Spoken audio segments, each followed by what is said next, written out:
Hey guys, and welcome back to this channel. In this video, I'll be showing you guys how you can play in the master servers on Dress to Impress. So for instance, the pro servers aren't really good and you want a place where maybe the votes are more fair.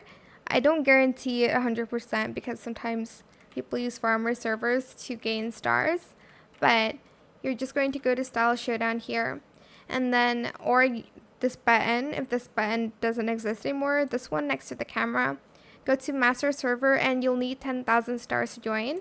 I have more, so I'm eligible to join. Select it and press yes, and that's pretty much it. I hope this tutorial is helpful for you guys. Don't forget to like, comment, share, and also subscribe to this channel if you haven't done that already. If you have any more questions about this video, just leave it in the comment section down below. I will try my best to answer them all for you guys. And if you found this video helpful, please click the thanks button as well. That is it for this video. Thank you so much for watching. Bye.